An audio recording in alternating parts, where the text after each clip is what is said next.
সর্বজন শ্রদ্ধেয় অধ্যাপক ডক্টর মোহাম্মদ কায়কোবাদ স্যার, আপনার কাছে আমি একটা প্রশ্ন করতে চাই।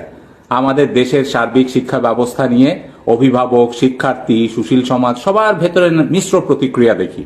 তো আমরা যদি আমাদের এই শিক্ষা ব্যবস্থাকে আসলে আন্তর্জাতিক মানের, বিশ্বমানের এবং সর্বোচ্চ ভালো যেরকম করা যায় সেটি করার জন্য আপনাকে দায়িত্ব দেওয়া হলো, সাথে আলাদিনের চেরাগ আপনাকে দিয়ে দেওয়া হলো, সেই চেরাগের দৈত্য আপনার কথা মতো 3টে ইচ্ছে পূরণ করবে বাংলাদেশের শিক্ষা ব্যবস্থাকে উন্নত করার জন্য।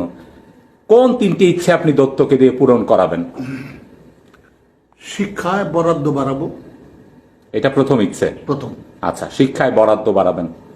দ্বিতীয়, গুণগত মানসম্পন্ন শিক্ষক নিয়োগ করব। তাদের আলাদা বেতন কাঠামো হবে, কারণ তারা অত্যন্ত গুণগত মানসম্পন্ন মানুষ।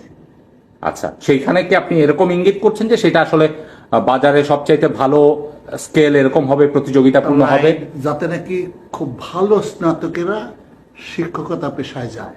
অর্থাৎ এখন যেরকম আমরা দেখি বিসিএস এর জন্য যেরকম পাগল হয়ে যায়, তার চাইতেও বেশি আকর্ষণীয় হয়ে যাবে, থেকেও বেশি আকর্ষণীয় হবে। শিক্ষকদের মর্যাদা বেশি থাকবে, তাদের দেখে ছাত্ররা শিখবে। আমি এই রকম অনুকরণীয় ব্যক্তিত্ব হব। এবং তখন চাইলেই যে কেউ শিক্ষক হতে পারবে না, নিশ্চয়ই এটা কঠিন হবে। তৃতীয় স্যার, তৃতীয় ইচ্ছে আপনার? আমাদের প্রায় 4 কোটি ছাত্র, এতজন ছাত্রকে বিশ্বমানের শিক্ষা দিতে হলে আমাদের অত্যন্ত প্রোডাক্টিভ হতে হবে। সেটা আমরা কিভাবে হব? বিশেষ করে প্রাথমিক এবং মাধ্যমিক শ্রেণী সময়ে পাঠ্যপুস্তকের কোনো পরিবর্তন করব না। একবার তৈরি করব, অসম্ভব বড় মাপের শিক্ষাবিদ দিয়ে, শিক্ষক দিয়ে, ওটা 30 বছর চলবে। আচ্ছা, তার মানে হুটহাট করে যখন তখন পরিবর্তন এগুলো হবে না। তাহলে আপনি মনে করছেন এই 3টে ইচ্ছে যদি দত্ত পূরণ করে বাংলাদেশের শিক্ষা, পাঠ্যপুস্তক এই মানের হবে যে প্রত্যন্ত গ্রামাঞ্চলে তো আমরা অত্যন্ত দামি শিক্ষক পাঠাতে পারবো না, কিন্তু বইটা এত ভালো হবে যে ওই বইটা পড়েই আমার ছাত্ররা শিখতে পারবে।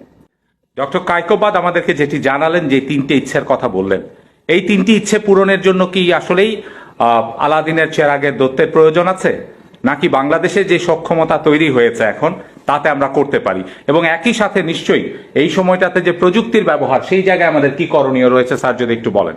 আমাদের দেশে 4 কোটি ছাত্র, এদের সবাইকে যদি বিশ্বমানের শিক্ষা দিতে চাই, তাহলে অত্যন্ত গুণগত গুণী এতজন শিক্ষক কিন্তু আমরা অকস্মাৎ নিয়োগ দিতে পারবো না।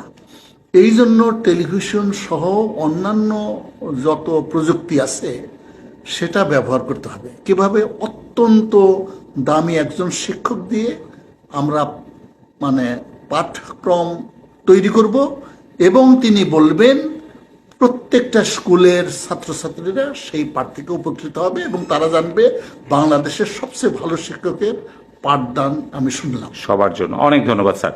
নিশ্চয়ই আমরা প্রত্যাশা করব যে এইভাবে বাংলাদেশের শিক্ষা ব্যবস্থা এগিয়ে যাবে, নীতি নির্ধারকরা এটি ভাববেন। আপনার যে কোনো মতামত গঠনমূলক এই ভিডিওর কমেন্টে দিতে পারেন।